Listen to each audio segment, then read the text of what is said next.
Today we are beginning a brand new series entitled, You'll Be Glad You Did, Timeless Advice for Troubled Times. Now, here's what we all have in common. This isn't a religious thing. This is just a thing. We have all lived, most of us have lived long enough to basically to reap the benefits from some good decisions we've made and some good habits we've developed. And most of us have lived long enough to have dealt with the consequences of some bad decisions we've made and some bad habits we've developed. So looking back, again, this is kind of the wide end of the funnel. Looking back, we're either glad that we did, or we wish we had, or we're glad we didn't and we wish we hadn't, right? I mean, we right now, every one of us could stand up and tell hey, I'm glad I did, or I wish I had story. Now, because eventually, this is just part of growing up, eventually we realize that life is connected, that the decisions we make today end up impacting what's gonna happen tomorrow or to create tomorrow's realities. And this is the lesson that every single parent does everything they can to impart to their children, okay? If you raise kids or you've raised grandkids, you've said it 1,000 times, these grades count. In fact, let's just say it together. These grades count. Yeah, because what we're saying is this, your academic decisions now, right? Your academic decisions now determine your academic options later, and your academic options later determine the people you meet, and the people you meet determine the people you date, and the people you date determines who you bring home, and the people you bring home determines who you marry, right? And the people you marry determine who your in-laws are, and if I don't like your in-laws, I won't be happy. So at the end of the day, your grades ultimately determine my happiness. So study hard because my happiness depends on it. Okay, maybe that's not how it went down in your home, but you get the point.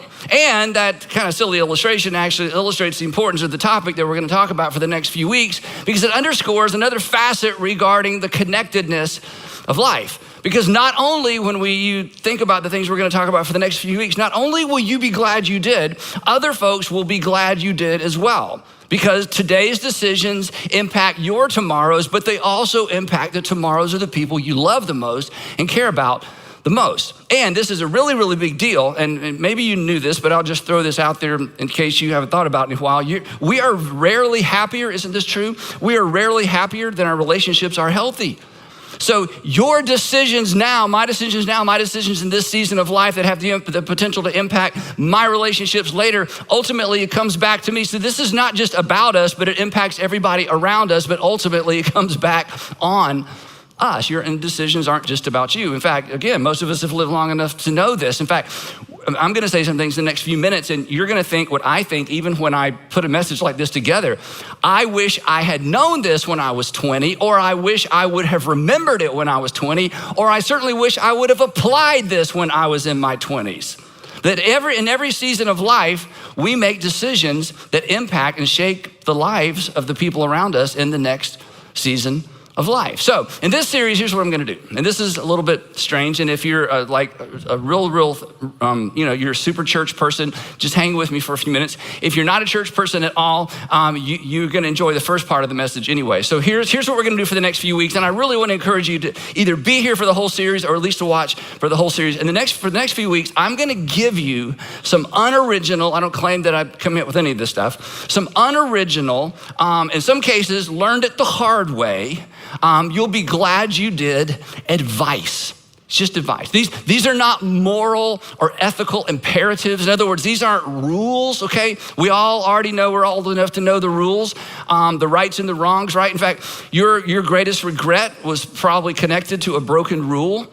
This glad you did advice that we're gonna talk about for the next few weeks will ensure that you don't break the rules that have the potential to break you, the potential to break your heart, the potential to break the hearts of the people that you love the most.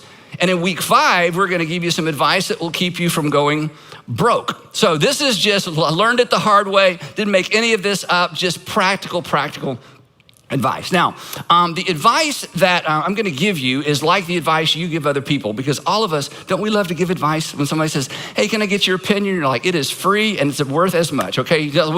We all love to give our opinion, you love to give advice. So the advice that we're gonna talk about is just like the advice that you give, okay?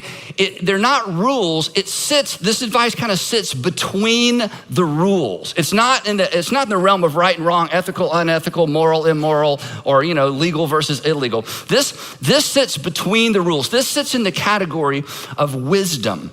And wisdom, this is a definition I just made up. You may have a better one. Wisdom is basically insights, like things like, I understand this as an insight. Insights informed by the knowledge, again, going back to what we said at the beginning, that life is connected, that today shapes tomorrow, that one thing leads to another. So here's a couple examples of what we're talking about. Here's some good advice, okay? Here's some good advice. Don't trade what you want most for what you want in the moment.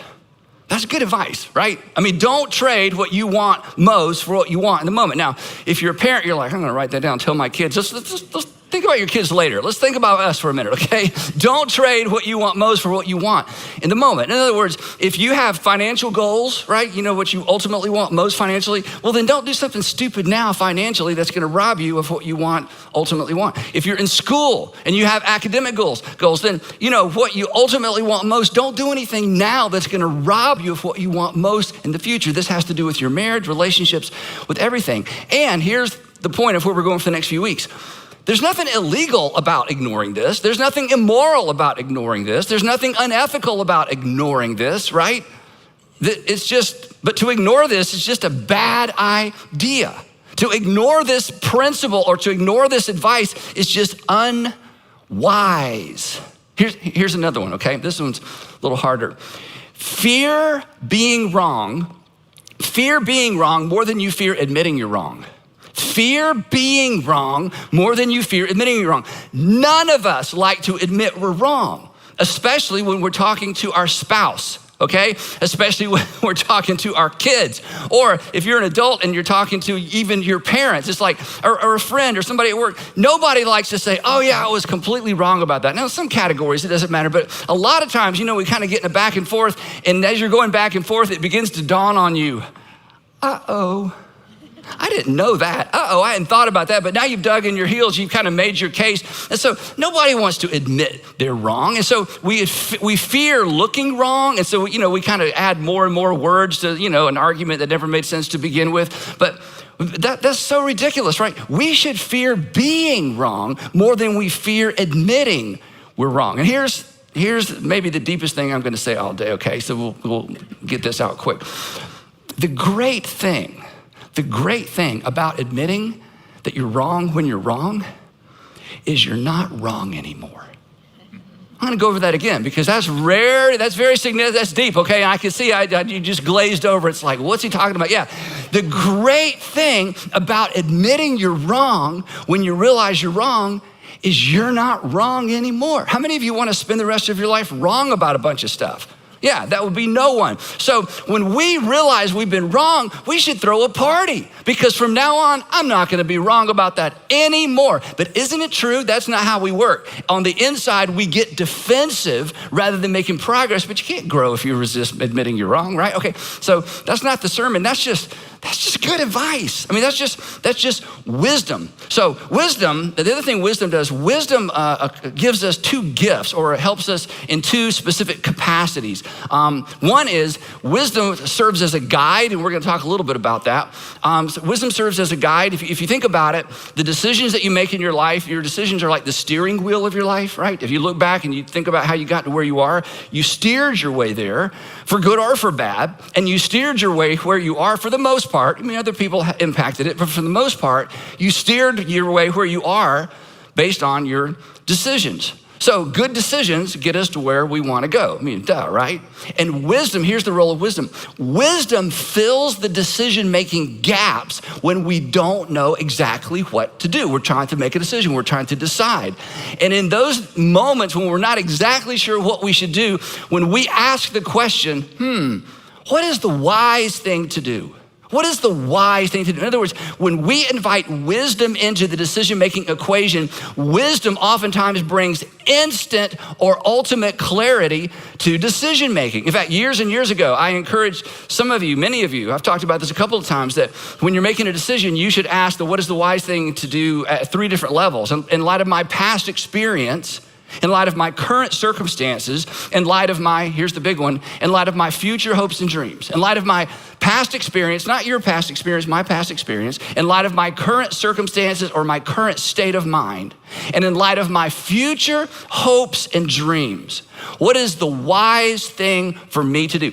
That decision, that question oftentimes brings instant clarity to the decision-making process because wisdom aids us in making decisions. Now, the second thing it does is wisdom allows us or helps us set up guardrails. We've talked about this before as well. The purpose of a guardrail. The purpose of a guardrail is to keep you a safe distance from danger. And we all need financial, moral, and certainly relational guardrails. And the reason we need those guardrails is because guardrails protect our mental, our emotional, and our physical safety. And parents, your children need guardrails as well, because your responsibility as a parent, my responsibility as a parent, is to help protect and guard my child's emotional, physical, and mental health. So guardrails do that for us. Now, again, kind of stepping back to the advice mode for a minute. Here's something I've observed. I've observed this in my life. I've observed this in the lives of so many people, too many people. And maybe it's as if I'm about to read a little bit of your story. And the great thing about our past is we can learn from it if we can bring out of it or tease out of it those lessons to carry into the future. And this may be one of them. Greatest regrets, and we all have regrets. Greatest regrets are often preceded by a series of unwise decisions. Not immoral, not unethical, not illegal. Your greatest regrets are generally preceded by a series, not of illegal, immoral, but simply unwise decisions. So let me meddle for just a minute and we'll get back to the sermon. If you are currently making a series of unwise relational decisions, you are moving toward a relational regret. I promise. And whereas the unwise decisions have virtually no immediate consequence, the ultimate regret and the circumstances surrounding that regret may follow you the rest of your life.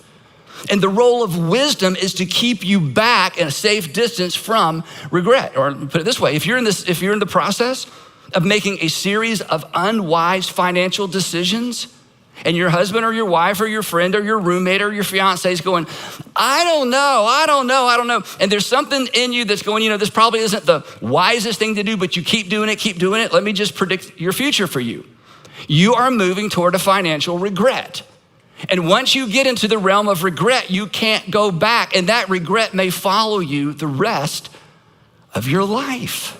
And I could go through every single arena of life, that our greatest regrets are generally preceded by not immoral, illegal decisions, by unwise decisions. So in this way, asking the wise, what's the wise thing to do, and inviting wisdom into our decisions, which comes right back to the advice that we're talking about. Wisdom protects us from unnecessary regret. And all you have to do, and all I have to do, is to take that one simple idea and drop it into my past, and I'm like, yep. My greatest regret, that day, that moment, that weekend when I made that decision I wish I could go back and undo, it wasn't just out of nowhere. It was I set myself up by making a series of not illegal, not immoral decisions, not even unethical decisions, just unwise decisions. So in that way, wisdom, you know what wisdom does? Wisdom highlights the danger zone. And I get this. I realize that out along the edges is always where we burn to be. The further on the edge, the hotter, the intensity. You want to take it right into the danger zone. You want to ride into the danger zone. Yeah, but back here in the real world, what happens? The danger zone, what does it do? It often sets us up or leads us to the disaster zone. So again, sort of moving out of this message for a minute, here's some more wisdom. Here's some more advice. Here's an observation that you bring this into the realm of decision making. This will help you out. Culture, we've all experienced this. Culture will bait you to the threshold of self-destruction and then condemn you once you step through the door. This is what culture does.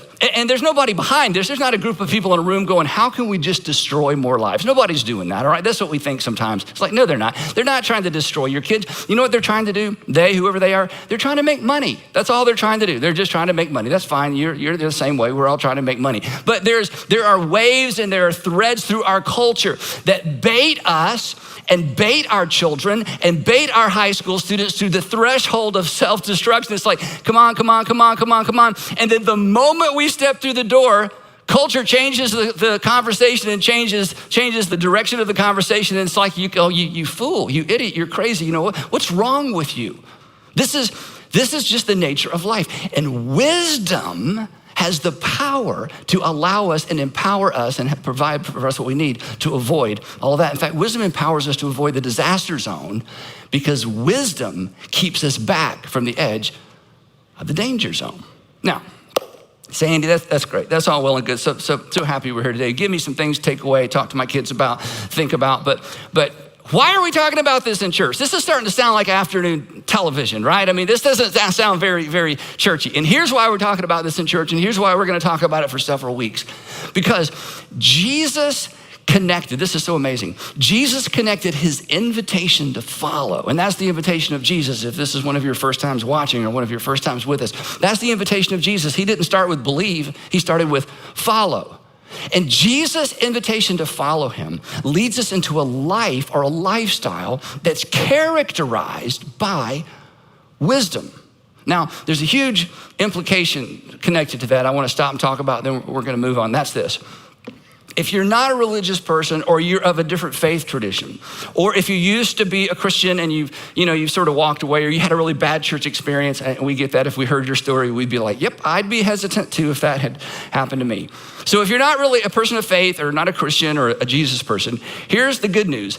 Everything, just about everything in this series is gonna be practical, helpful, a takeaway for you, for some of your friends, maybe your kids, okay? In fact, this advice alone was worth the price of admission, okay? I mean, this statement alone, this explains perhaps your past and is gonna help you avoid regret in the future, right?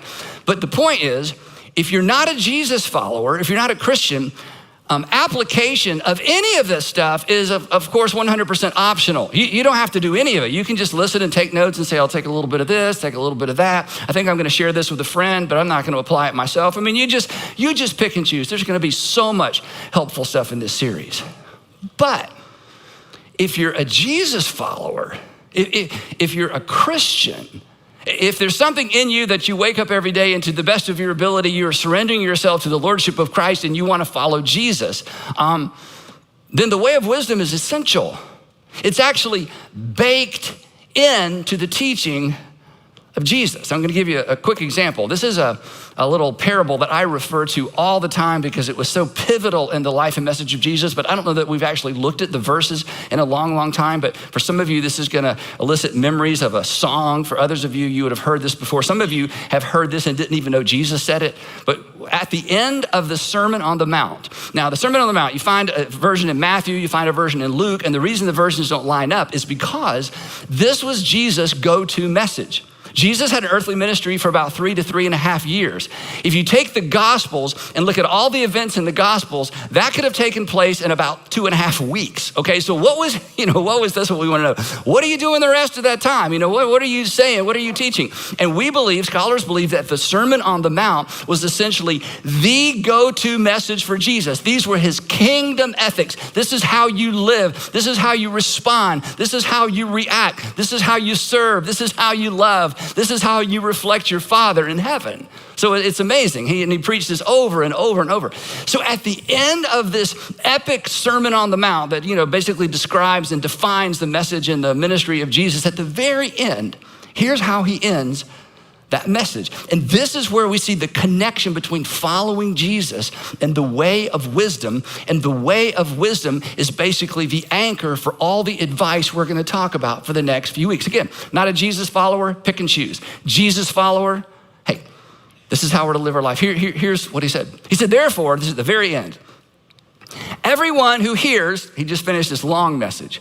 Everyone who hears or just heard these words of mine and puts them into practice, and here's our word, is like a wise man The implication is, I want you to walk wisely. I want you to live wisely. I want your life, your decisions, your relationships, your finances, every arena of life. I want it to be characterized and shaped by wisdom. And then he points to or underscores or illustrates the connectedness of life. He says this, therefore, every man who hears these words of mine and puts them into practice is like a wise man who built his house on the rock, which means nothing to us. In fact, it means the opposite to us.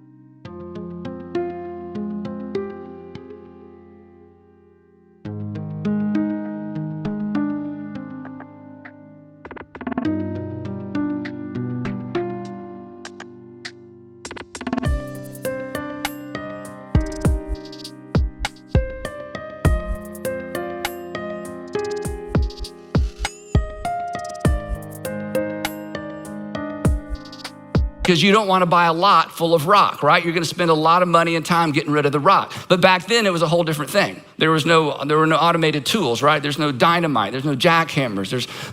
It's just hard work. But the wisest thing to do in ancient times was to find a piece of land that had some rock that had a foundation that wasn't going to shift with the weather and shift with the rain and potentially a flood. And so he says this wise man actually took the time and the effort to build his house on a rock. When he says this, everybody in Jesus' audience knew what that meant. It meant a lot of time, a lot of expense, and it could be done a lot quicker and a lot cheaper.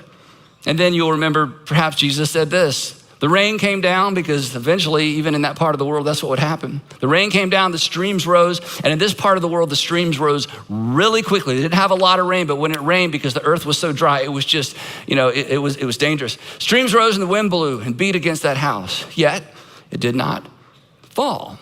Why didn't it fall? Well, it wasn't because the owner did the moral thing or the ethical thing or even the right thing. It's because the builder did the wise thing. And Jesus says, this is what I'm inviting you to. This is the life I want you to live. And I'm gonna help you live it if you will listen and follow me. Then you remember the other half of this parable. But everyone who hears these words of mine and does not put them into practice, you heard it, right? You were the note taker. You agreed with it even. Anyone who hears these words of mine and does not put them into practice is like a foolish man. Now, by a foolish man, we don't like the word fool, you fool, we don't use that language, but here's what that meant in New Testament times, even in Old Testament times. A fool is someone who decides to live their life as if life isn't connected, that today isn't connected to tomorrow, that'll just work out when it works out, that I'll deal with that when I come to it. That today's decisions don't in any way, shape, or form define what my future is like. That what I do in the relationship today isn't gonna impact the future later. What I do financially today isn't gonna impact my finances later. What I do academically today, there's just no connection. So the fool or the foolish person is the person that trades what they want most for what they crave and desire and want in the moment. And Jesus, here's what's amazing. Jesus is inviting all of us away from that kind of thinking, that kind of living. He goes on, everyone who hears these words of mine and doesn't put them into practice, like a foolish man who built his house on sand. And again, there's huge implications for all of us here, but here's one in particular that you don't necessarily see in the text. If you're not a religious person or not a Christian person, or if you had like a really bad church experience and somebody's dragged you in here to one of our churches, or they're making you watch because you're spending the weekend with them, like, now if you stay with us, we watch this crazy guy on, whatever the thing is.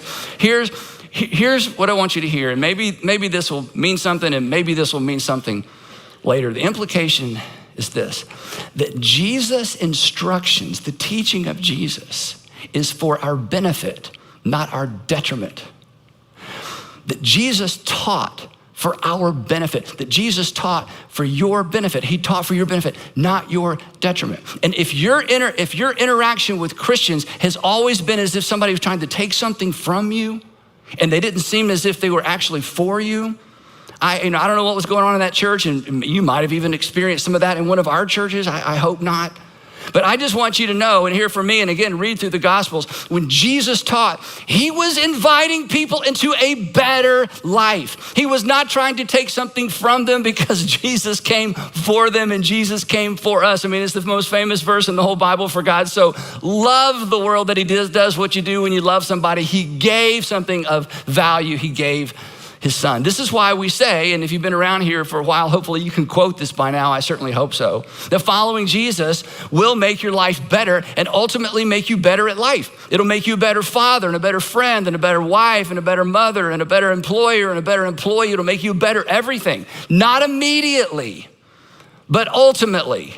And eventually, because that's the nature of wisdom. Wisdom is sowing now so we can reap later. Wisdom is giving up now so I can have later. Wisdom is doing the hard thing now so life may not be so hard later. Wisdom is investing now so there's something to show for it later, whether it's investing in my marriage, investing in my kids, or even investing financially. This is the life that God invited us into, and Jesus modeled it for us. He's asked us to live according to the way of wisdom, or the short version, to simply walk wisely. Now, that's kind of the subtle part of that parable, that Jesus wants something for us. But here's the actual point of the parable, and this is the big takeaway. And as obvious as this sounds when I say it, it's something that unfortunately isn't so obvious when the pressure's on to ignore it. The point of the parable that's really almost impossible to miss is this, that knowing and doing are two completely different experiences with two completely different outcomes. That knowing and doing are two completely different experiences with two completely different outcomes. And unfortunately, one is often used as an excuse to ignore the other. In other words, we are quick to defend our refusal to do because we know. Let me illustrate that for you. If you got kids, or if you've ever been a kid, either category. If you've got kids or you've ever been a kid, you had this experience, or you've maybe been on both sides of this experience. Honey, dad just wants you. I know, I don't need you to tell me. I know, I don't need you to tell me. I know, honey, I've heard that. I know. This happens in our marriages, right? This happens with our kids, happens with our parents, happens with, I know. Look. I know. I don't need you to tell me. The assumption being is that knowing is enough. Since I know, I'll do. But that's not true, right? And yet, isn't it true that when we hear something we need to hear, our immediate reaction sometimes is, I know. In other words, you don't need to tell me that, but perhaps they do. In fact, already in our last few minutes together, I've said some things you've heard before that if somebody else said it to you, you would have said, I know. But see, knowing and doing are two completely different experiences. And here's what's so amazing, okay? Again, I don't know what your church experience has been like, and I don't know what your interaction with Christians has been like, but let me just tell you about Jesus for a minute. His heart's desire, this is why he said what he said, this is why he told this parable. His heart's desire is that we would do and not just hear. That we would act on and not just listen to. Because knowing but not doing has the same outcome as not knowing. Knowing without doing, knowing but not doing, it's as if you might as well not even have known. In fact, it's worse than that. To know and not to do, if I can be unkind, to know and not to do makes a fool out of you, right? Applied wisdom. This is why Jesus was so amazing. Look up here. This is why God became flesh and dwelt among us. This is why God didn't just send us a letter. This is why God didn't send us more commandments. This is why God didn't send us more law. This is why God didn't send us just a to-do list. And if your whole religious experience, regardless of your religion, has been a to-do list, I would just love for you to pause and read through the Gospels and follow Jesus through the Gospels. The reason God became flesh and dwelt among us was to show us what to do so that we would know what to do, because it's applied wisdom that makes the difference, not in an effort for him to take something from us, but because he was for us. Doing is what makes the difference. So I'm gonna meddle one more time. Last time this message, I'm gonna meddle with you. And again, this is, I have no authority over any of you. You can do it whatever you want. So this is just me giving you some advice. What do you know you need to do, but you just aren't doing it? What do you know you need to do, but you just aren't doing it? In fact, you're watching or you're sitting with someone and they are trying really, really hard not to do this. Because you talked about it on the way today. You talked about it last night. You finally said to them, honey, or, sweetheart, or, buddy.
I know. Look. Don't bring that up again. I know. And they're thinking, well, why don't you do it? So let me just say one more time. What do you know you need to do? You just aren't doing it. Let me tell you why this is an important question. Because until you do it, you are living as if life is disconnected, and you know better than that. You've advised better than that. You know what you would tell a friend who is in your circumstances. You know what you would tell a child or a grandchild in your circumstances. You know better. And here's the urgency of the gospel, and here's the urgency of Jesus. Read the gospel. He's like, the reason I came to earth to live among you is because I want you to apply and I want you to do because I love you. Knowing without doing doesn't make any difference. It makes a fool out of you. And if you know what you need to do and you refuse to do it, these are Jesus' words, not mine. You're like a foolish man who built his house on the sand, knowing that down the road, this may be a disaster, regret. So what do you need to stop doing? You just haven't stopped yet. What do you need to start doing? You know you need to start doing it. You just haven't done it. What's the relationship you know you need to end and you just haven't ended it? What's the relationship you know you need to reconcile or try to reconcile and you just haven't even tried? You know you got to start with a text or a letter or an email, or you just need to show up, or you need a coffee. You know, and every once in a while somebody who loves you says, honey, hey buddy. And you're like, I know. Come on. Let's just, nobody knows what you're thinking but me, so it's just me and you. What do you know you need to do, but you just haven't done it? God who loves you, the Savior who died for you, says, come on, do it. Well, what is it you need to start? And you just, what is it? So I want to give you some advice, okay? Just advice. Remember, advice, not moral, immoral, ethical. It's just advice. It sits right there in the realm of wisdom. I'll give you some advice. Whatever it is you know you need to do and just haven't done it, do it. Today, you'll be glad you did because you wish you already had. It's that simple. And this is why, we're gonna wrap up. This is why Jesus' invitation, this is so powerful. This is why Jesus' invitation didn't end with, learn from me. He said, I want you to follow me.